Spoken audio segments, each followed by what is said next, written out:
No hay que ir al proctólogo solamente por ser gay, digamos. Uno de los motivos de consulta más frecuentes es la anospareunia, que es el dolor en las relaciones sexuales. Las relaciones anales tienen que ir siempre con un lubricante externo y anal. Un consultante me dijo que había un médico que le había preguntado: ¿y cómo te contagiaste el VIH?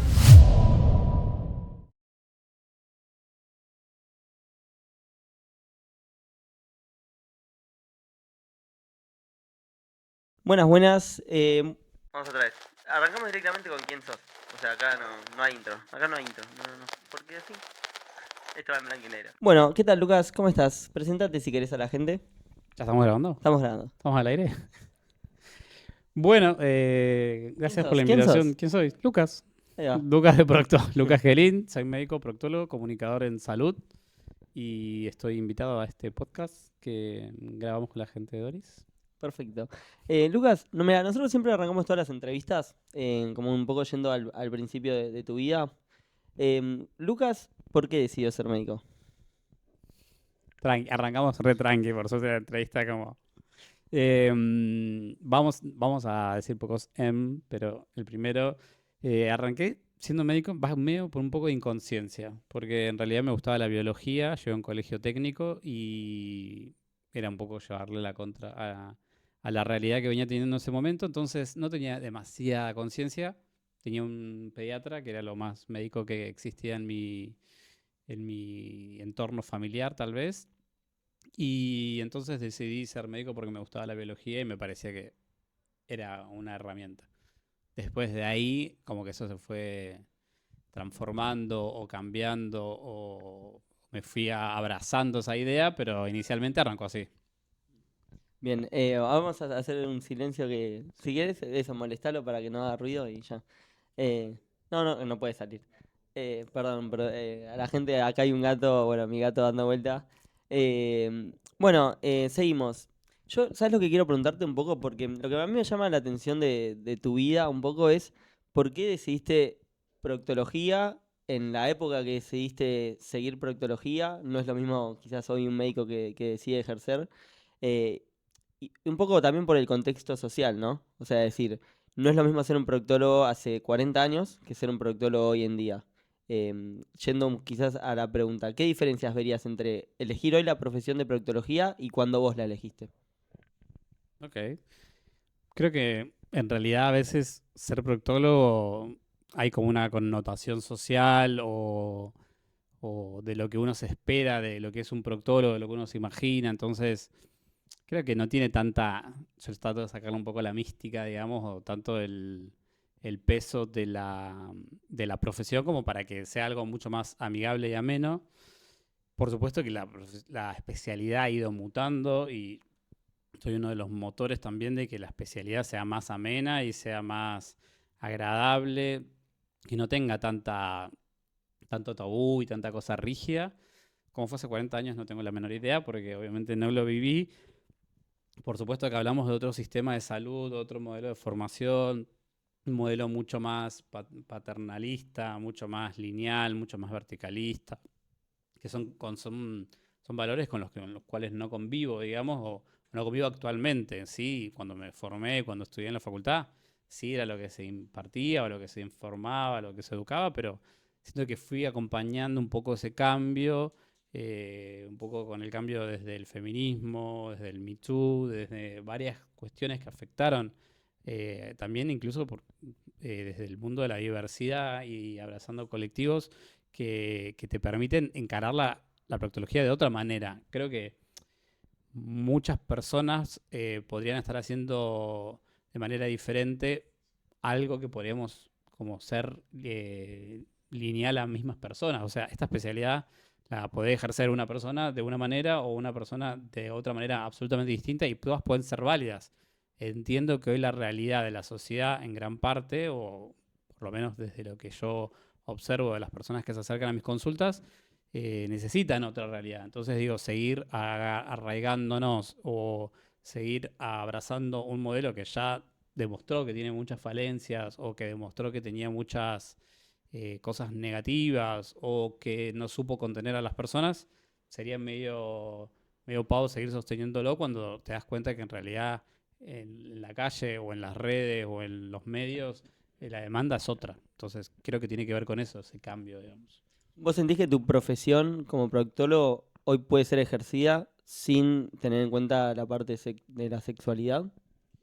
Es que hoy sucede, digamos, o sea, si sucede, sí, pasa y realmente en la formación de proctología no tenemos formación en sexualidad, que es una de las cosas con las cuales yo trabajo y que trato de que los espacios en los que voy estén atravesados por la sexualidad. De hecho, que haya un proctólogo hoy en una entrevista de este podcast tiene que ver un poco con eso, de sumarle una cuota diferente a algo que en general podría ser mucho más básico o como limitado en cuanto a sus funciones.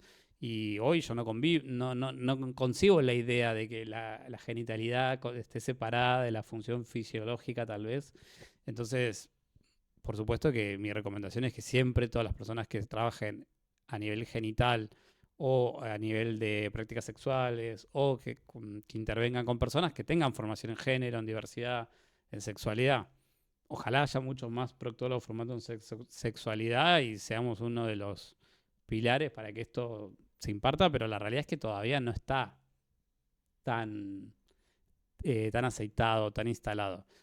Pero está pasando, es un cambio, digamos. Capaz de acá a 5 años, 10 años, 20 años vemos esta entrevista y decimos, mira lo que estaba diciendo. Pero hoy todavía no. Cuando vos hacías las guardias, se preguntaba quizás, bueno, es una etapa más inicial obviamente de la profesión, ¿qué tipo de orientación tenían esas consultas cuando vos no sos el médico dueño del consultorio como para orientar vos? O sea, vos cuando estás en un hospital haciendo una revisión proctológica, ¿cómo es? ¿Qué diferencia tiene quizás con un consultorio a una guardia?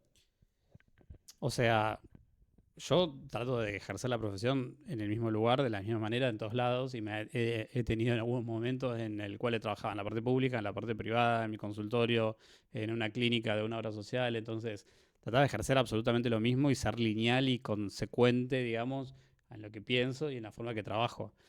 Por ahí, entendiendo un poco más tu pregunta, diría que antes o cuando nos formábamos, las preguntas eran mucho más rígidas o cuando se armaba una historia clínica era importantísimo saber si el paciente era gay, no era gay, era bisexual o con quién tenía tal o cual práctica sexual, o incluso habíamos muchas siglas que eran como HSH, que significa hombre sexo con hombre sexo con mujer, y por ahí te quedaban 35 siglas porque se tenías que ponerle con quién se relacionaba.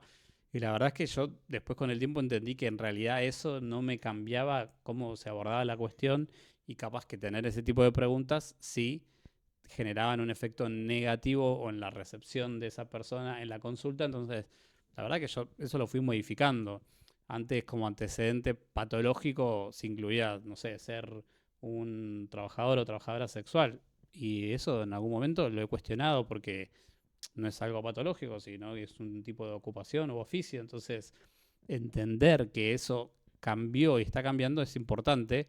Por eso cuando nos toca dar clases en facultad, y seguramente este podcast lo vea mucha gente en pregrado, es entender que hay algunas cosas que nos las enseñan así, las hacemos así, pero uno puede empezar a modificar y decir esto por qué lo hacemos. O sea, plantearnos esas estructuras que no sean tan rígidas. Y tal vez en una guardia puedas tener tal vez menos tiempo porque la urgencia lo premia, porque la demanda es otra, pero uno tiene que ir tratando de ir teniendo como algunos valores o algunos principios, de decir, bueno, che, esto yo no lo haría, esto acá no lo quiero hacer. Hay situaciones que tal vez en una consulta de guardia hay que tener en cuenta cosas muy importantes, respetar la identidad de género, cómo abordar las consultas en una práctica, o incluso si la práctica, si la consulta de la guardia, depende por qué haya sido, pero si es por una urgencia, de qué forma lo preguntás, como, bueno, te metiste un objeto, ¿viste? Como si uno quiere como sacarle el problema de encima, eso también hay que tenerlo en cuenta porque eso también puede alejar del resultado final que es tener una buena consulta. Bien, y teniendo en cuenta que muchos de los que ven este programa son estudiantes y médicos que están empezando, bueno, a decidir cuál va a ser su especialidad, te pregunto, ¿qué consejo le darías a las personas que quieren orientar su carrera a la proctología?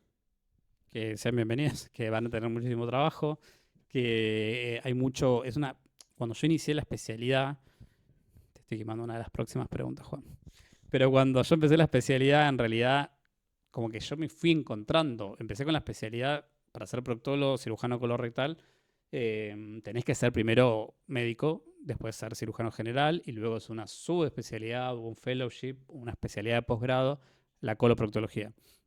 Entonces, inicialmente a mí lo que me atrapó de que es una especialidad que tiene, o una subespecialidad que tiene múltiples abordajes. Primero desde la base quirúrgica, de poder hacer abordajes laparoscópicos, abiertos, endoscópicos, por vía abdominal, por vía anal, por vía rectal. O sea que como que no te aburrís nunca, digamos, porque siempre hay distintas cuestiones. Y después cuando encontré que también existía mucho sobre la clínica proctológica, sobre lo que pasaba en el consultorio, fue como que descubrí un montón de cuestiones, con lo cual es una especialidad muy rica, diría. O sea, es muy fácilmente. Yo soy una persona que no me gusta aburrirme. Entonces necesito constantemente tener desafíos y aprender cosas nuevas y explorar. Entonces está bueno, así que invito a quien sea, si alguien nos está viendo y quiere tener formación en proctología. No hay muchos lugares donde formarse, no hay muchos centros formadores tampoco, entonces hay que ir conociendo estos lugares, hay que empezar a ir, siempre en general, yo particularmente hice guardias, también me está un poco de ansiedad y hice guardias durante la carrera de pregrado, después en el grado también ya me fui poniendo en grupos que trabajaban en su especialidad, entonces como traté de ir conociendo.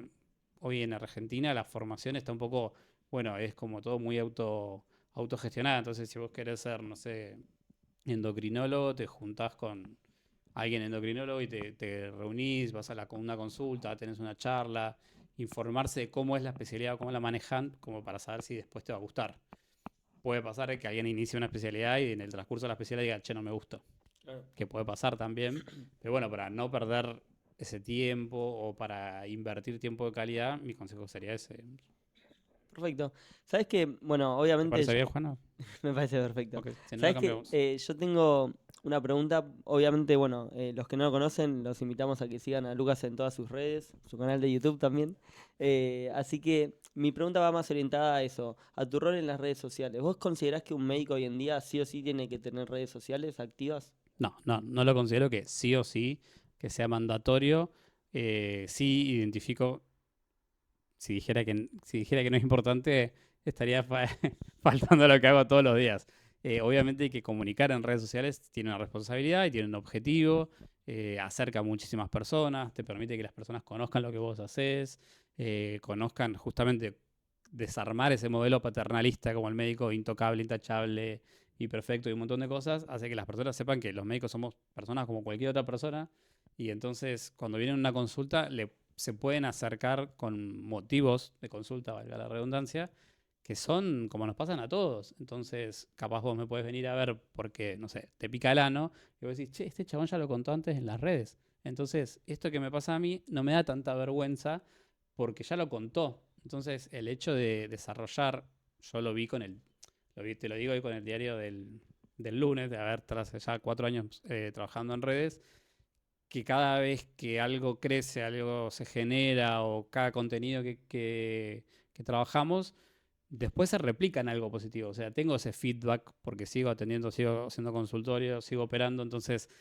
suelo tener esa repercusión. O sea, es como que lo considero que es algo 360 en mi vida, digamos, como que me atraviesa en forma completa. O sea, no es que digo, bueno, subo contenido a redes y nada más.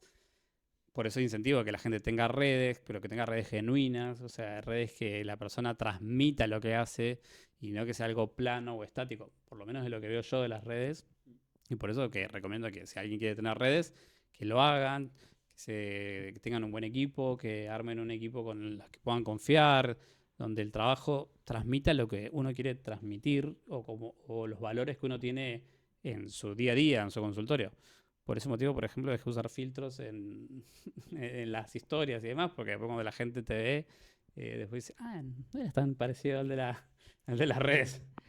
Un poco también, pues yo siento también que en definitiva también la forma de vida de un médico no es la misma que teníamos hace 30, 40 años, porque un poco también vos al tener redes sociales podés decir vos que querés hablar, vos ponés las reglas, por así decirlo. En base a esto también te pregunto, ser médico hoy en día, en tu caso particular, ¿vos sos tu propio jefe? Pregunta, chan chan, pianito. Yo soy mi propio jefe, tuve la oportunidad de ir construyendo, o sea, hoy no voy a decir mi edad, pero tengo una edad, he transcurrido prácticamente, no sé, tengo una cuenta rápida, más de 13, 14 años trabajando como médico. Y entonces puedo decir que fui construyendo mi realidad y mi presente. Entonces sí, soy bastante mi propio jefe en algunas cosas. Gestiono mis horarios, me acomodo, pero eso forma parte de un montón de cuestiones. No creo que sean solamente las redes, por supuesto que las redes ayudan un montón, pero a la vez soy el primero que lleva consultorios, también soy el último, o sea, vos lo conocés porque Juan trabaja conmigo. También. También, entonces, eh, mucho del laburo que generamos o que creamos eh, tiene que ver con esto, digamos, con poder avanzar en lo que uno tiene ganas. Y cuando yo soy muy de cuando no tengo algo, no tengo ganas de hacerlo, no lo hago. Claro, también la pregunta va un poco más orientada a decir, bueno, nadie a vos te enseñó cómo tener, que económicamente sea rentable tener un consultorio, cómo gestionar tus consultas privadas, todo eso al médico que quizás recién está saliendo del capuchón, te mira y dice, ¿cómo hizo este flaco? Me explico, ¿qué herramientas quizás, bueno, querés que paguen tu curso? Lo pagan también, de cómo ser tu propio médico y también tu propio jefe en el sentido de que vos tenés que llevar a cabo tenés que tener tus gastos mensuales, o sea, tiene que ser también rentable para vos, me explico, y capaz salir de la convencionalidad de laburar para un hospital o para una clínica y decir, bueno, tengo mi propio consultorio. ¿Cómo es tener tu propio consultorio? Bueno, es un laburo arduo, un Mm. laburo que está buenísimo, que requiere un montón de habilidades y cosas que no manejamos. Y que en la carrera de medicina no tenemos nada de administración, de educación financiera. Obviamente que la facultad en eso todavía no te aporta esos conocimientos. Eso lo tenés que buscar por fuera, eso tenés que formar en otros lugares, tenés que mirar videos en YouTube, mucha gente amiga, muchos colegas, tu entorno, la gente que te rodea te puede aconsejar y acompañar. Siempre mi idea es tener un equipo, ¿no? O sea, no hacer todo en soledad. Pero sí, obviamente tener un consultorio es mucha responsabilidad, hay requisitos legales, hay cosas de la vida cotidiana, alguien se tiene que ocupar del stock de guantes, de analgésicos, de esto, de una cosa, de la otra, los servicios, o sea, son muchas cosas que, nada, por suerte tengo la posibilidad de ocuparme de mi propio trabajo, de mi propio negocio, digamos, de mi propio lugar donde atiendo y está bueno porque eso me permite también, a mí me gusta tener conocimiento de lo que está pasando, digamos, yo chequeo las métricas, chequeo cómo vienen los números, mantengo un montón de cosas porque eso forma parte también de la realidad y no vivir como desconectado totalmente. Me parece que es importante y siempre rodearse de colegas. Siempre tengo un grupo de colegas con los cuales puedo charlar y decir, a mí me está pasando esto, contame vos en qué estás, o si tengo alguna duda respecto a algún honorario o lo que sea, lo consulto y como siempre rodearse de gente copada. Pasa algo muy puntual en esta generación que en general, no sé si vos lo notás, pero en medicina antes no era muy común encontrar esto de que colegas se alegren de algo bueno que te pasa, que es algo polémico, pero en general a mí me pasa que me rodeo de colegas, amigos, médicos, ya sean médicos, médicas, psicólogos, lo que sea, que se ponen contentos cuando te va bien, y dicen, che, qué bueno, y te dan un aliento, y eso antes era como que había como un poco de recelo, un poco de, no sé si la palabra es envidia o cuál es la palabra, pero hoy en día yo me doy cuenta que hay una generación de que se pone contento del logro ajeno, del crecimiento, y eso la verdad que está bueno, ¿no? Bueno, Lucas, si te hago una consulta, bueno, Una obviamente, consulta proctológica. consulta, Juan tiene una consulta en vivo, chicos. mi consulta va más orientada a cuando vos, por ejemplo, tenés una consulta en tu consultorio, valga la redundancia, y de esa consulta el próximo paso sería la cirugía. ¿Cómo sería eso para una persona que no sabe? Porque las personas no se operan todos los días. O capaz vos sí operás muy seguido, pero la persona que está viendo y decís, bueno, yo me atiendo con Lucas, voy a su consultorio privado. De ahí, si me tengo que operar, ¿cuáles serían los pasos a seguir? En general depende de la patología. Si ya hay un diagnóstico claro y ya no hay que hacer más estudios ni nada, se hacen los estudios prequirúrgicos, se trabaja con presupuestos, se establecen honorarios, hay un valor aproximado estimado. En Argentina siempre es difícil saber tema de inflación y demás, pero me encargo también de la parte administrativa, junto con mi equipo que es mi secretaria y demás. Y se coordinan todo, se busca una fecha quirúrgica, se explican cuáles son los honorarios, si estamos todos de acuerdo, se explican cómo las cirugías en general. Yo hoy hago todas cirugías ambulatorias que no requieren internación, entonces les explico cómo hacer ese procedimiento. En general la gente que llega a la consulta o a mi consulta, porque si vienen de mi canal de YouTube, saben cómo en general son mis cirugías o cómo es mi forma de ver la perspectiva de una cirugía, digamos. Yo trato de sacarle mucho del miedo, de la mística que tiene la cirugía, para que sea algo más ameno, digamos. Desde que la persona pueda elegir qué música va a escuchar en quirófano, que para mí es importantísimo, para que se sientan cómodos, a gusto y demás. Y después hay que gestionar todo, o sea, te tenés que ocupar de buscar una fecha, de que haya disponibilidad en quirófano.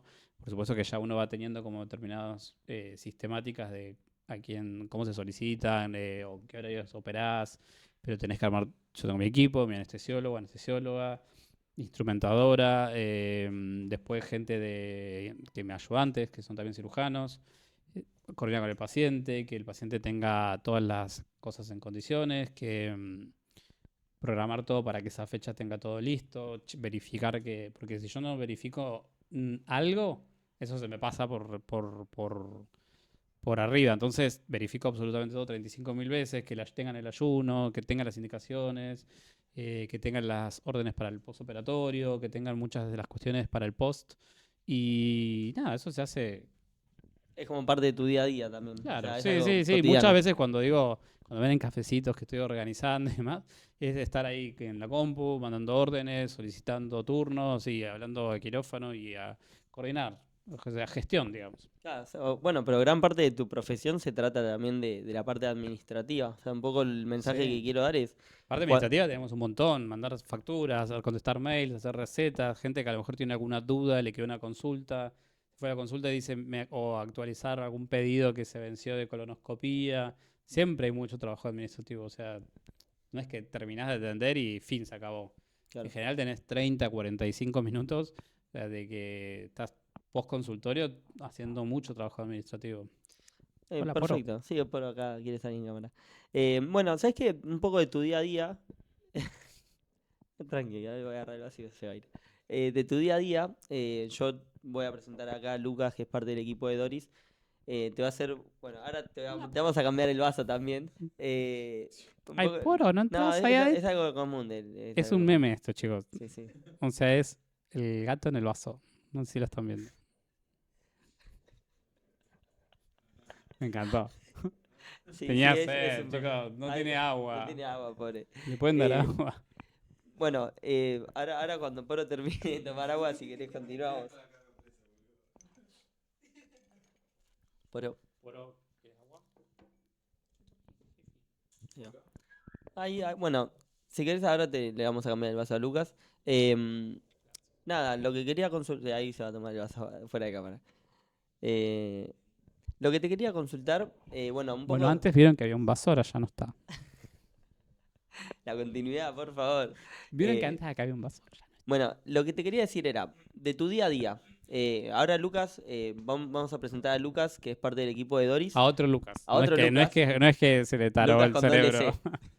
C. Y bueno, Lucas te va a hacer unas consultas, un poco más del día a día tuyo, de cómo son tus consultantes, de qué te preguntan, de cómo es ir a, a una consulta proctológica. Bueno, así que, Hacemos un switch así, switch. va a haber Esto una sin tanda cortar. publicitaria Anda, y anuncio volvemos. publicitario. Bueno, antes que nada, un gusto estar acá con usted, Ay, doctor. de usted, por favor, Usted, diga usted, doctor Lucas. Rewin, decime vos porque tengo 80 años. Bueno, yo soy Lucas también, así que somos. ¿Cómo se llama acá en Argentina? 2 lucas, ¿Pero cómo se llama la palabra en español? 2.000 pesos. Bueno, No, eso. en español, ¿qué sería? ¿Cómo se llama cuando dos personas son iguales? Tipo el mismo hombre. Ah, tocayos. Tocayos, ahí va. Gemelos, iba a decir. Twinks. Pero bueno, antes que nada, gracias por la entrevista, tipo muy buena la primera parte. Vamos a pasar ahora a una segunda parte que a mí me encanta y siento que es importante para todas las personas, no solamente la gente de la comunidad. ¿Puedo seguir? Bien. siento que por mucho tiempo las personas tuvieron, digo desde afuera, ¿no? Que la gente cuando va a un proctólogo o es porque es homosexual o porque tiene algo. Hoy en día cambió ese estigma, o sea, hay menos prejuicio, las personas cuando vienen al consultorio o solamente, por ejemplo, llegan cuando tenemos un problema efectivamente grave. ¿Vos cómo vivís en relación a eso?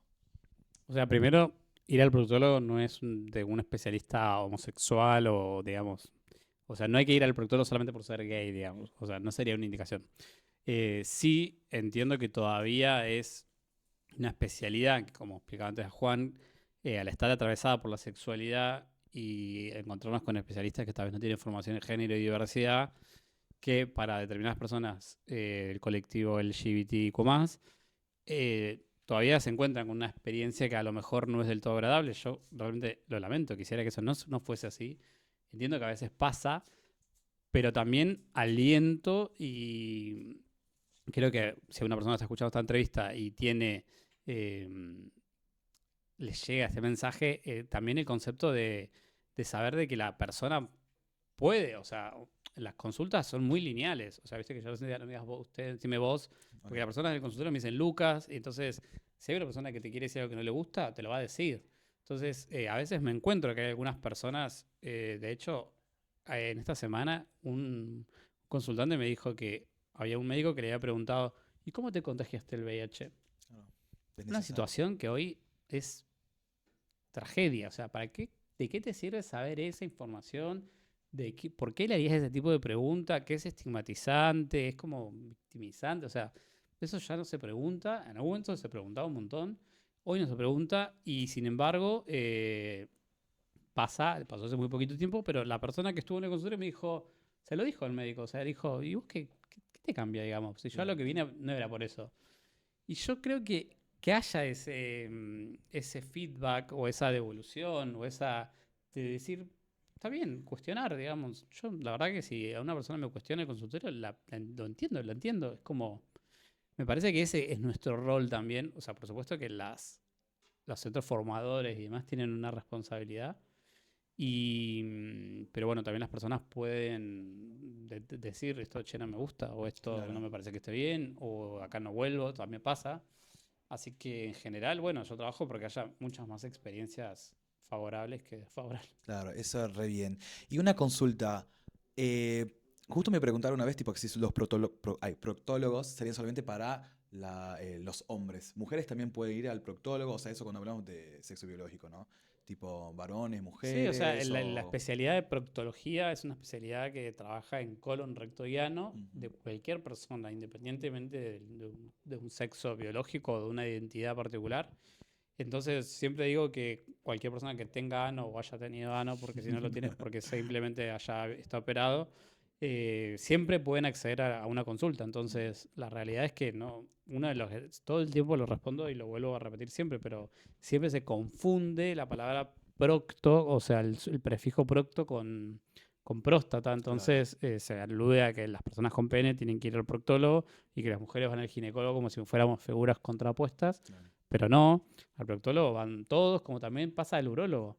Al urólogo van hombres, mujeres, o personas con pene o personas con vulva. Entonces, es información que es importante porque aparte, uno al, uno al entender este concepto, te das cuenta que a lo mejor te estás quedando sin hacer consultas o sin tener un screening. Entonces, es importante, ¿viste?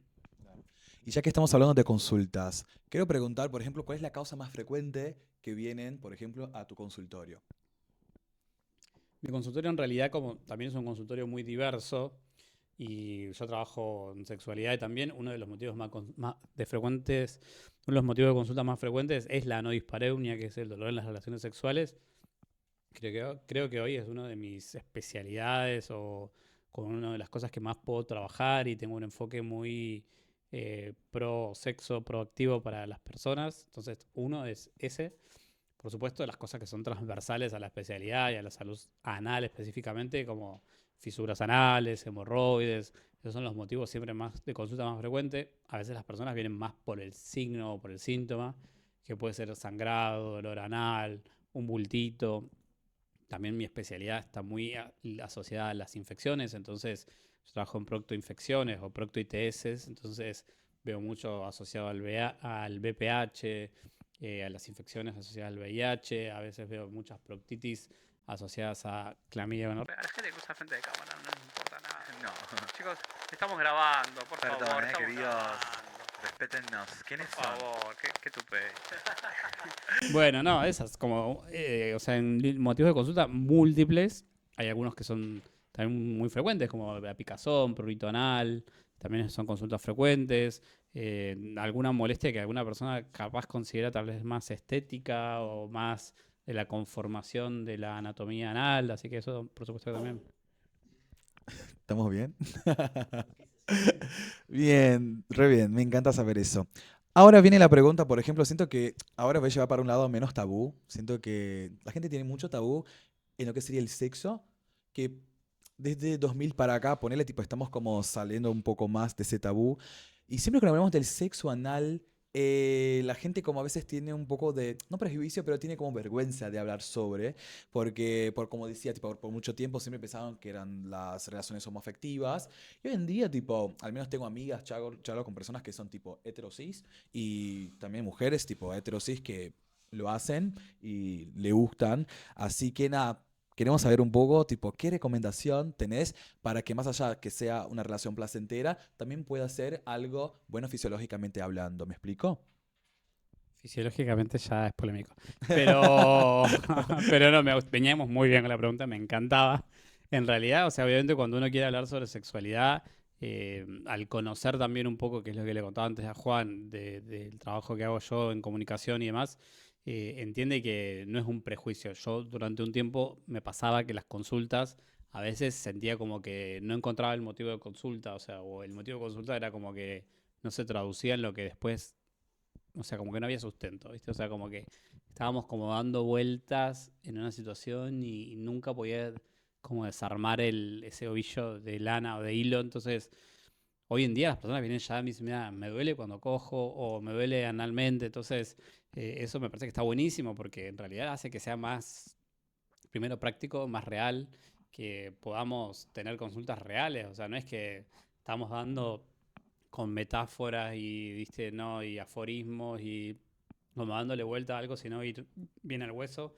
Y la realidad es que yo trabajo muchísimo para que las relaciones sexuales sean algo fluido, que no sean molestas y que tal vez muchas de las personas tal vez todavía piensan que las relaciones anales son dolorosas porque alguna vez le dolió, o porque alguna vez le dolió y había una fisura, o porque alguna vez había inflamación hemorroidal. Entonces, hay que ver el contexto. Yo siempre le llamo como el apto proctológico, como chequear cómo está nuestra salud anal y saber cómo estamos.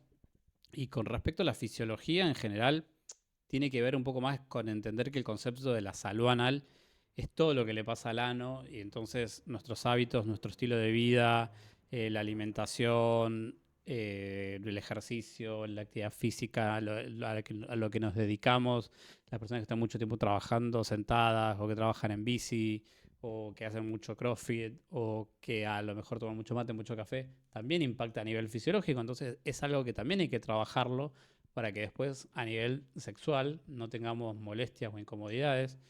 Hay una situación muy frecuente que son las dudas acerca de la materia fecal, ¿viste? Que es una de las cosas que también, cuando me preguntan por qué soy proctólogo, es como que, ¿cómo se te ocurre trabajar en el lugar donde vive la materia fecal?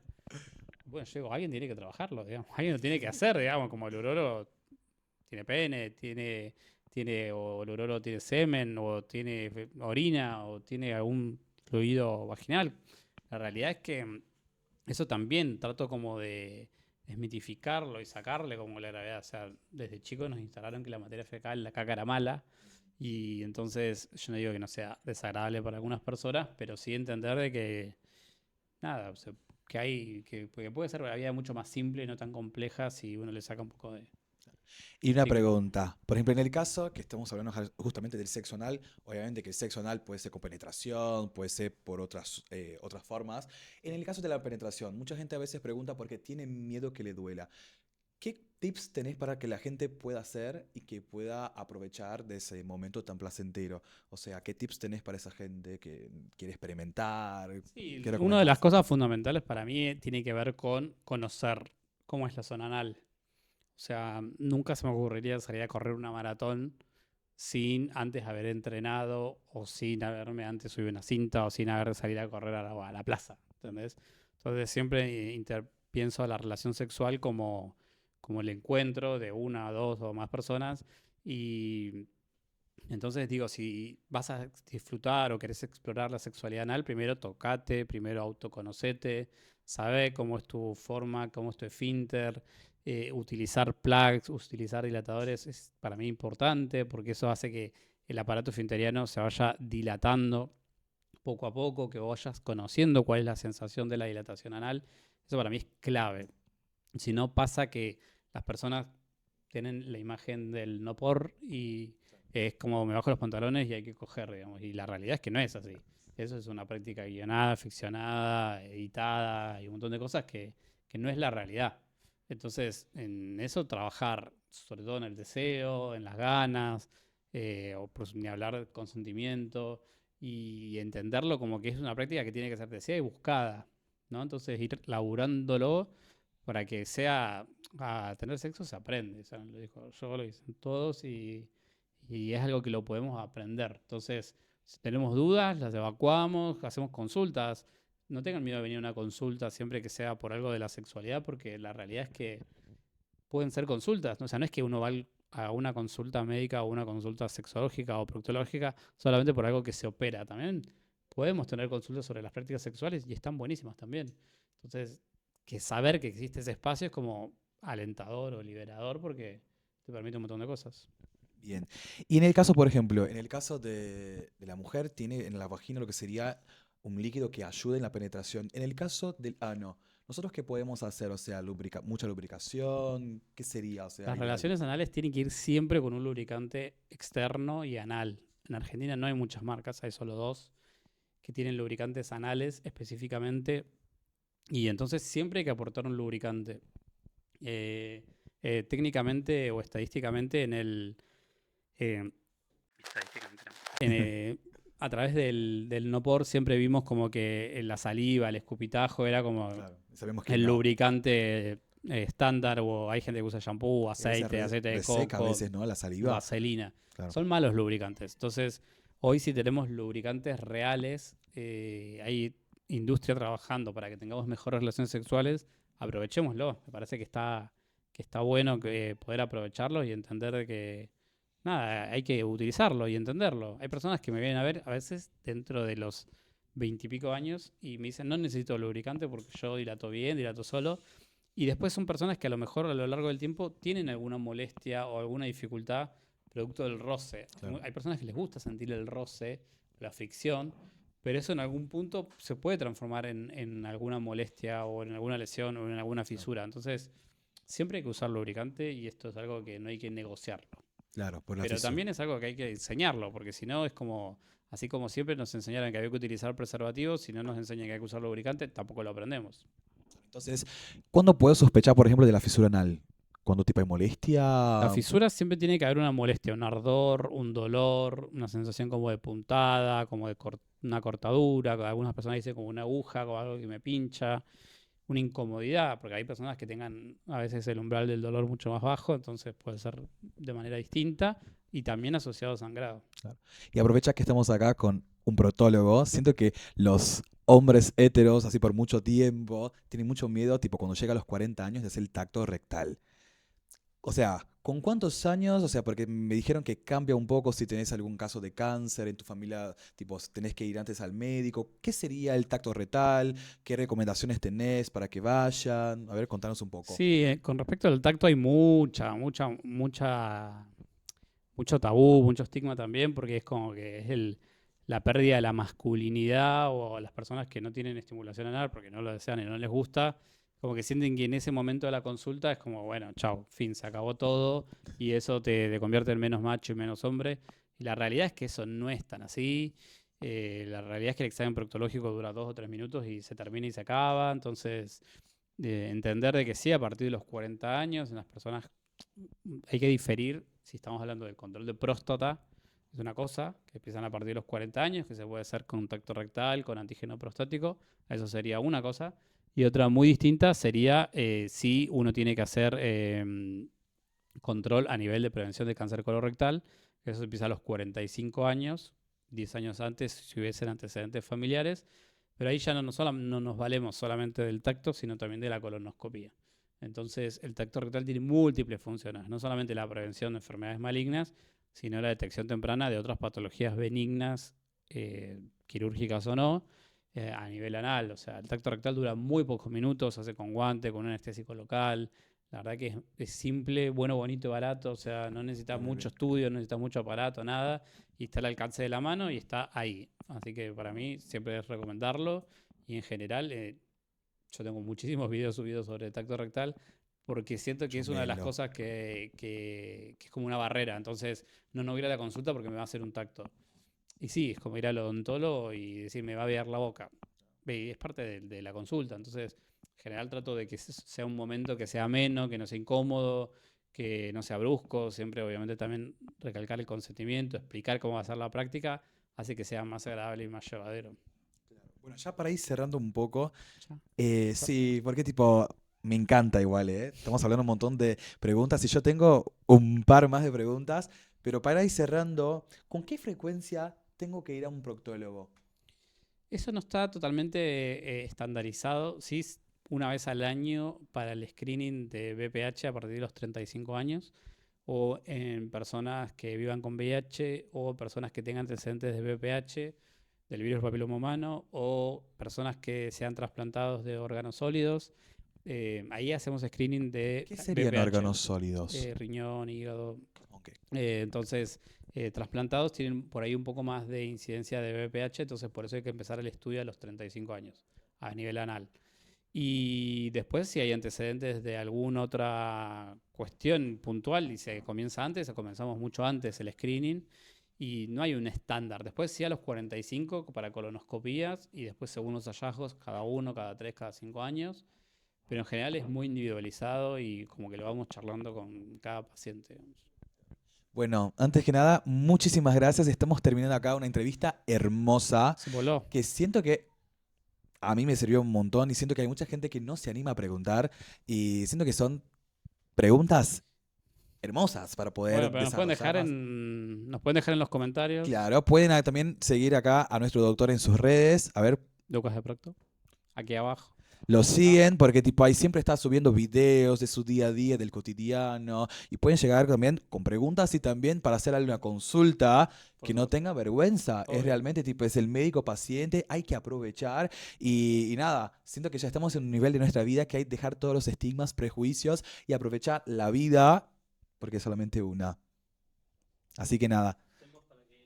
Eh, para ir terminando acá, tenemos un súper regalo para este doctor que vino a Estoy prestigiarnos. cansado, jefe.